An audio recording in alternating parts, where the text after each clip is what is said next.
It's time for Forward Nation Radio.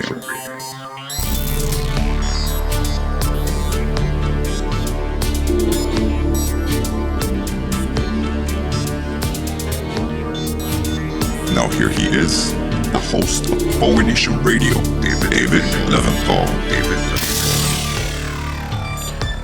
Hello and welcome to Forward Nation Radio with me, David Leventhal.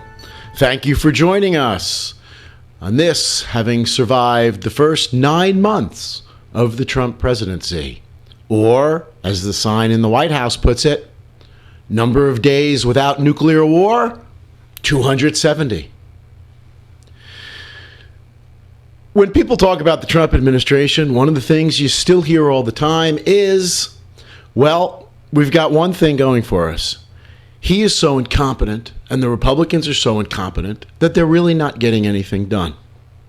We addressed that point at length in a show many weeks ago to argue that they are getting a lot done, or undone. They're just getting it done at levels at which it's not being brought to the attention of the American public. What Congress cannot do, Trump appointments and Trump administration can do.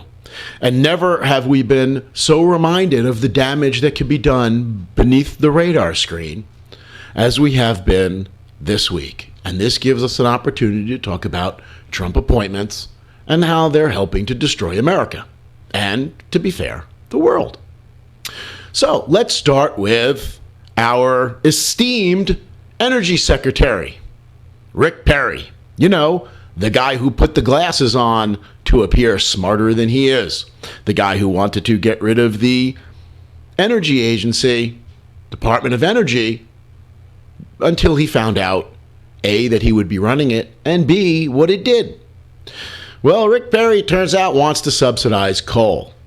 And this was seconded by Trump. And it is Trump-announced policy to subsidize coal. But wait a minute, that's unfair.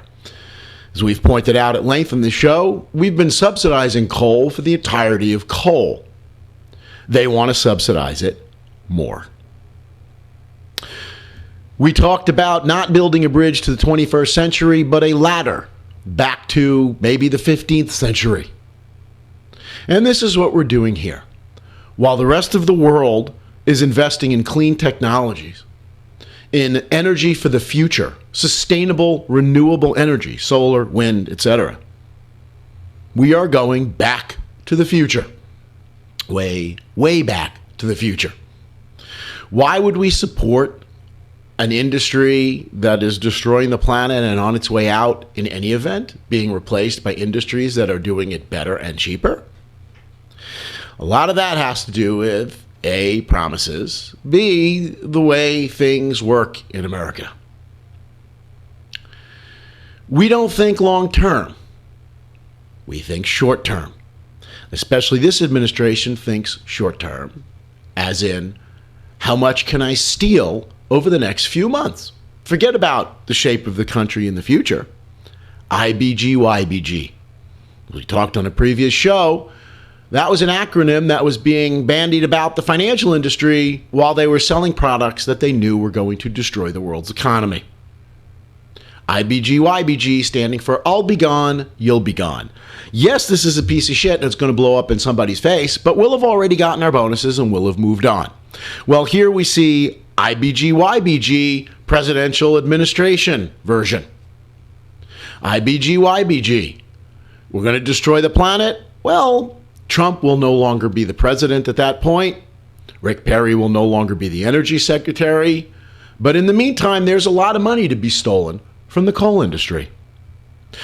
President Obama, who had policy goals and ideas, subsidized nascent industries such as solar and wind. This actually makes economic sense because an industry like solar, investments in solar are for the long term. They are good, economically efficient long-term thinking.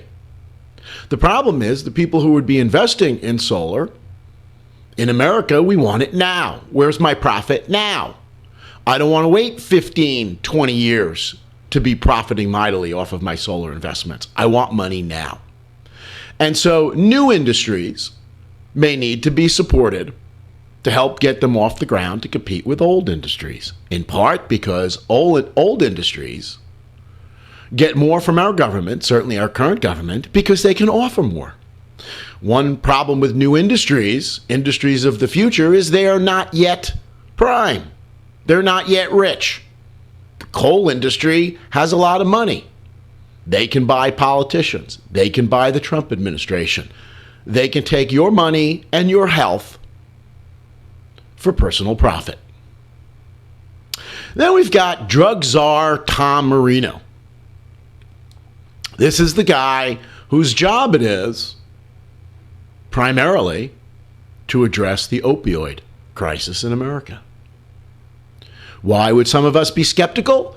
Well, what did Tom Marino do before drug czar? As congressman in Pennsylvania,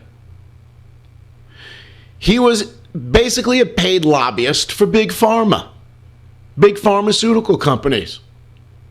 And he, in fact, was the lead sponsor of a bill, which I expect was written by big pharma, to limit the FDA's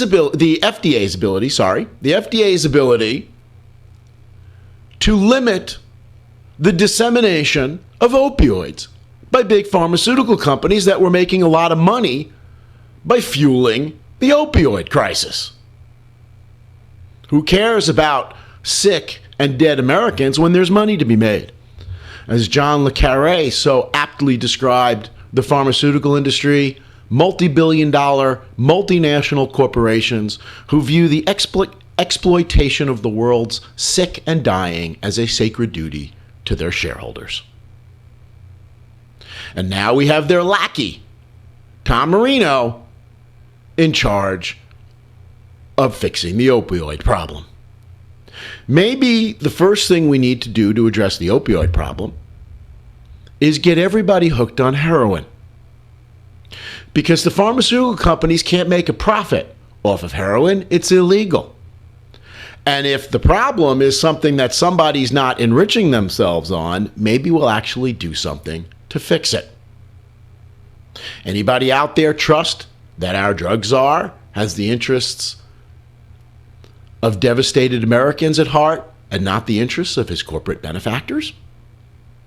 And now we have a recent nomination to the EPA to run its division of chemical safety and chemical regulation, Michael Dourson.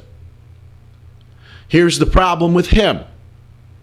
He's an industry lobbyist who spent his life arguing and fighting chemical regulation. The New York Times editorial on the subject put it quite succinctly. President Trump has made a habit of filling important jobs with people dedicated to undermining the laws they're supposed to administer while pampering the industries they're supposed to regulate. Let's be clear what's going to go on. We are putting the interest of chemical companies ahead of the interests of Americans. We will be rolling back safety regulations. What is the result? Children will get sick. Children will die. But here's the good news. Parents, your children almost certainly won't die right away. It'll take a long time for them to die. They will get sick over a number of years from these chemicals that they're now exposed to legally. They will get sick over a number of years, and then they will die. And guess who won't be in charge of the EPA chemicals at that point? Guess who won't get the blame for it? Michael Dourson. Guess who won't be president and who won't get the blame for your dead family members? President Donald J. Trump. This is the choices we're making, America. You like this, Trump voters? Is this what you voted for when you said drain the swamp? More dead Americans so that some corporate scumbag can profit more? Is that what you were buying into, you morons? Because that's what you've got. I know the 38 and 39% of you who watch Fox News will never know that. But it's true. And this is what you've inflicted on the rest of us. But forgive us for not speaking respectfully and nicely to you. You know, I didn't even want to spend time talking about Donald Trump's reaction to the death of U.S. soldier LaDavid Johnson and the way he spoke to his widow. But it's relevant in this discussion. No matter how informed you are not going to get this information about what's happening in our federal regulatory agencies. Not many of you out there, or not enough of you out there, are reading The Nation magazine or Public Citizen, where you might be reading about some of this stuff. You should be, by the way, and you should be paying for subscriptions to support their journalism and reading it to get informed. But not many people will. So we are reliant upon people in government who have empathy, caring, and a sense of interest in the well-being of other people on the planet to make good decisions for us. Good luck with that one right now. We have president can't understand the whole concept of empathy, who says to a widow who just lost her husband in Niger, says, well, he knew what he was getting into.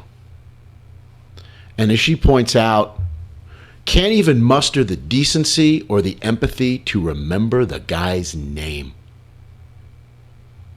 Oh, I know we heard all kinds of things about Barack Obama and how he didn't respect America enough. Now we're hearing about football players who kneeled during the national anthem. Because we're too fucking stupid to understand what real patriotism is all about. President Obama had empathy. He could call up a widow and provide some comfort. Not this piece of trash.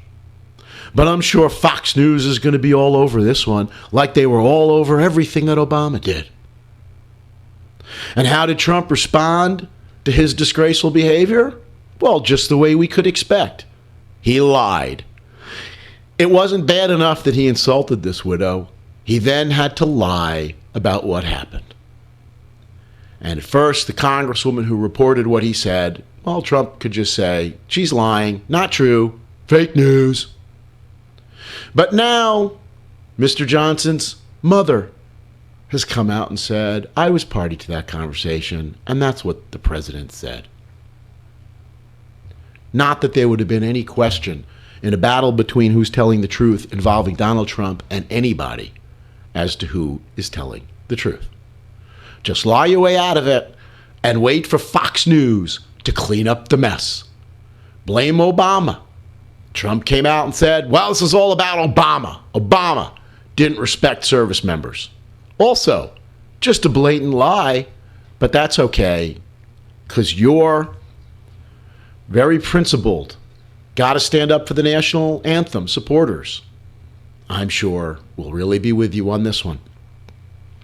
So this gives me an opportunity, the death of an American soldier, to start a new segment that we'd like to do periodically on this show called Brave and Principled Republican Leadership, where we are going to share examples of Republicans in Congress, in leadership, putting our country, our decency, their role in making a better America ahead of their partisan politics. We are going to cite those Republicans who put America ahead of party. Okay, we hope you've enjoyed our first edition of Brave and Principled Republican Leadership Watch. We hope to have further episodes for you, maybe even some longer ones, in the future. Speaking of killing people and destroying America, Obamacare. Yep, still in the news. Donald Trump is abiding by one promise, which is to destroy Obamacare and destroy the lives of millions of Americans. Go Trump! He is announced that he will be ending subsidies to insurance companies to help them pay for poor people. He will be allowing associated plans which do not comply with the minimum requirements of health care coverage under Obamacare. Both of these things will help destroy the system. It will bifurcate the system. Healthy people will opt out, will opt into crappy little plans where they can play Russian roulette again with their lives. So your brothers and sisters can once again play Russian roulette by getting a health care plan that won't actually cover them if they get sick, but thus save money. And thus make insurance unaffordable for those who actually might need insurance. But now, within the last day or two, it turns out that a bipartisan effort to fix Obamacare rather than destroy it has come out in complete opposition to the President of the United States and said, wait a minute, we've got a plan that we're going to try to put through the Senate and Congress to actually fix some of the problems with subsidies to insurance companies to cover poor people, not to eliminate them. We're going to try to make the system work better. To which the President of the United States said, oh, good idea. I totally agree. That's why this is 180 degrees opposite of what I just said. Because I don't understand any of this shit anyway. Wait, did I just say the President agreed to that? I'm sorry, late breaking news. That was so half hour ago. Now the President not so keen on the bipartisan plan. Apparently somebody has let him know that he was actually against it. Yeah, that's actually against your plan. Sorry. Didn't mean to share that with you. Oops, I'm against it now. In an hour? Who knows? Okay, it also wasn't a very good week if you were an international agreement. The Iran agreement. President 4-year-old has said he is not going to recertify the Iran agreement. But wait, everybody, we're told it's not a big deal. It's just Trump being a fucking asshole. Nothing to worry about because Congress has to actually add sanctions or renew the sanctions in order to scuttle the deal. Trump saying he's decertifying doesn't do anything without the help of Congress. So we're actually in the position of rooting for Congress to save us. Oh, good. We can count on Congress again. Getting rid of this agreement is ridiculous. But Donald Trump talked the game, so he has to keep talking the game to idiots. Everyone is against the repeal of the agreement, including the allies who have also signed on to the agreement and whose help will be needed for any sanctions to still be enforced. In other words, Trump's bluff is being called by our own allies. What was the possibility in lieu of the nuclear agreement, which has ended Iran's nuclear program? We talked at length about this last week. Well, news has just come out that Israel was preparing to invade Iran before this happened, to start a war, which might yet have turned into World War III. And here's the reason. Israel would have been starting a war that Israel couldn't finish. Israel would have been starting a war where they would have turned to the United States and said, now you need to join. We need you. And the United States would have had to finish the war that Israel started. Instead, we ended Israel's nuclear program. Israel's recent conservative leader, Ehud Barak, has come out and said, of course it was a good agreement. One of its military heads said this was a game changer, as a good thing.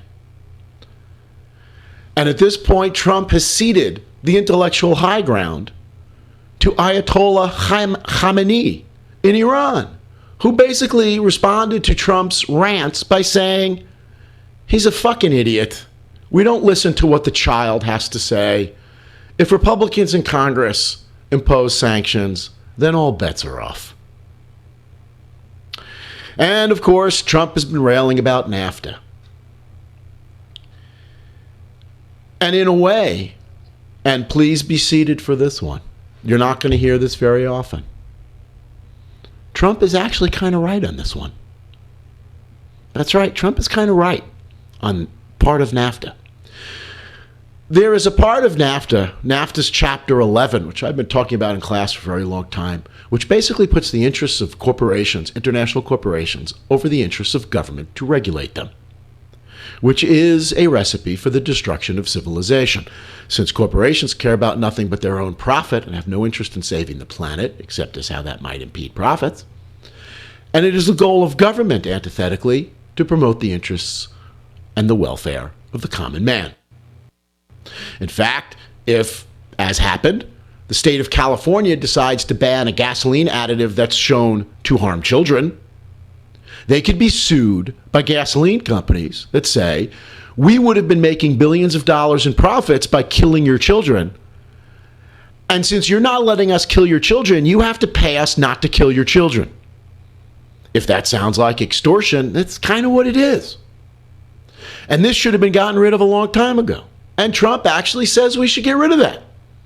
Unfortunately, also with the positive provisions of the bill, and like most things, when push comes to shove and Trump realizes what's going on, how many of you think he's going to stand firm on this one? So we have our tax bill, and here's some more good news.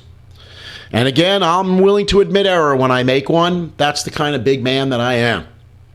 And it turns out that the president's top economist and his Council of Economic Advisors has said that the Trump and Republican tax plan will benefit workers to the tune of thousands of dollars a year. Take that, you liberals. Also in the news, President Trump's penis has come out and announced that it is huge, real huge. President Trump's penis announcing, I'm huge. In other words, Trump's top economist saying something that is a blatant lie shouldn't surprise anybody. And the question really here is, why does the media still report anything that's said by anyone in the Trump administration? They're all liars. So all the economists have come out and said, that's ridiculous. But that's okay. Fox News is still in there plugging away. The tax plan, just by eliminating the estate taxes we talked about last week, on estates worth more than $11 million. Oh, those small businesses, the 3 around America that are affected by the estate tax. Not if you listen to Fox News. Can't call it the estate tax. You call it the death tax. Can you believe those liberals want to tax death? Unbelievable. They're so stupid. They'll tax anything. Tremendous. They've changed the estate tax to the death tax so the fucking morons actually think it's a good idea to get rid of it. But good news, Trump is learning a little bit about his tax plan. It turns out he just found out that his tax plan ends the deduction for state and local taxes. I didn't mean that. Oh no, we're going to take that one back. But don't worry, we're going to announce all the middle class savings stuff later on. After we pass the bill, we'll fill in all the blanks that help the middle class later. In the meantime, let's just pass all the provisions that help the billionaires. Okay, voting has been in the news, in part because of the DEF CON hacking conference, where they took a look at our voting machines being used across America to determine whether they could be hacked. And it turns out, in a surprise to nobody, that almost every one of our voting machines can be hacked in less time than it takes to order a pizza from Domino's. Not get the pizza, by the way, order the pizza from Domino's. That many of our voting machines can be hacked quicker than one can get pizza from a vending machine. That's how much faith we should have in our voting machines and our voting system. Last week, we talked a little bit about Gill v. Whitford, the Supreme Court case considering gerrymandering. The Supreme Court, the United States Supreme Court, is considering, on a fundamental basis, whether we should have any democracy at all in America. That's what we're talking about. We've talked about the fact that the presidency is obviously not a democracy.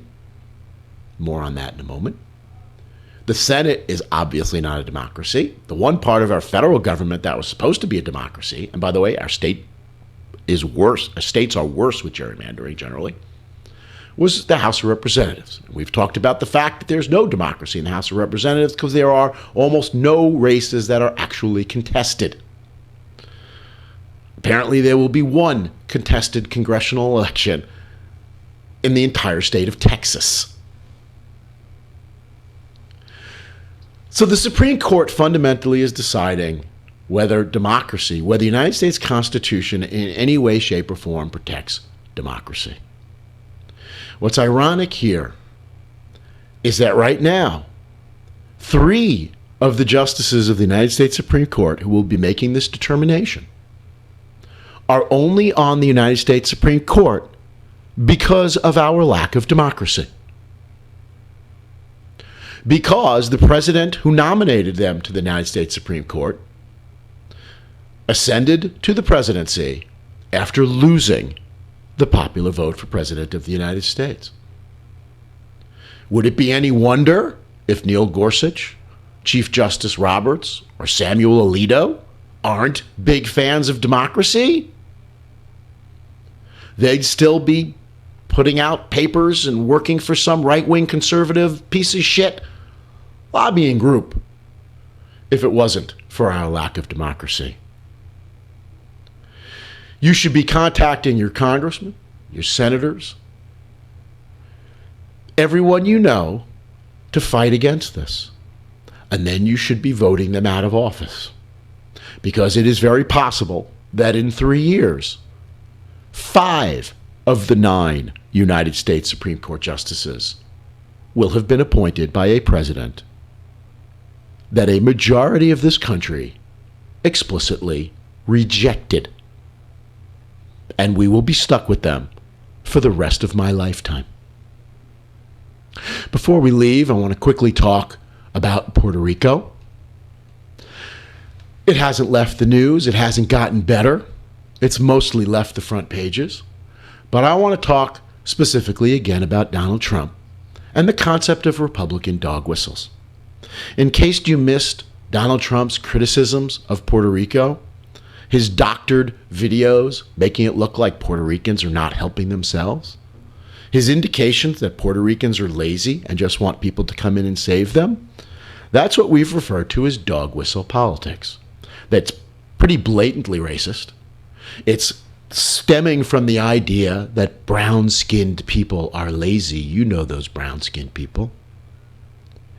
And I suppose the good news here is that at least the president has graduated to typical Republican dog whistles and isn't actually being blatantly racist and saying, you know, those brown-skinned people, they're lazy and they're irresponsible. They're always looking for handouts. So maybe there's been some improvement there. But understand that that's what's happening. This is a message to the base. You know those brown people. We know those brown people. We got your back, white supremacists. Now we'll be able to watch for a few weeks while the vulture capitalists go in and destroy Puerto Rico. And quite quickly before we leave, Harvey Weinstein. We have to mention Harvey Weinstein. I hate to do it because as a progressive voice, we have been told by Democrats and the progressive media that we are not to talk about Harvey Weinstein. Oh, wait a minute. I'm sorry. Ooh, I got mixed up. That was my cover letter for Fox News. Okay. What I meant to say about Harvey Weinstein, because that is the Fox News talking point, is that this story was broken by bastions of the so-called liberal media, the New York Times and the New Yorker. But that doesn't stop them from saying it's a liberal cover-up. Why is there no liberal cover-up? Because the fact is, on the left, we're not into cults. We don't put personality ahead of policies. We have enough brains to understand what a policy is and how it matters. And what the story of Harvey Weinstein indicates, yes, some people who give to Democrats are also assholes. We never denied that. But what it really indicates, and what we really should be talking about, is not his donations, but his power. How we got to this point. The lessons of giving people tremendous power that is unchecked, which we are busy doing even more of in this country. People having too much wealth and power leads to bad behavior. We should be talking about what it is still like to be a woman in America and not be playing on the same playing field as Americans. As men, rather. Sorry. As men. We should understand the impediments that women have to succeeding. And we should do something about it. And we should look at NFL football players protesting how corrupted power, unchecked power in America has led to harm and death for many of the powerless, particularly those of color. That's what we should be talking about. Those are the lessons of Harvey Weinstein. Just kidding. Let's talk about not kneeling during the national anthem and how standing up makes you a real patriot. That's our show for this week. We hope you enjoyed. We hope you will come back next week and join us. If you like looking forward, go to forwardnationradio.com. That's forwardnationradio.com and get the full experience. You'll see the video from this and every episode there and on our YouTube channel as well. Don't miss the next Forward Nation Radio podcast on Podbean at podbean.com, B-E-A-N. And I have started to listen to this show on Podbean, so I've started to listen to a lot of stuff on Podbean, and I really like the platform. If you love what you heard, like us on Facebook and subscribe to our YouTube channel. Tell your friends, spread the word. Forward Nation Radio. See you next week.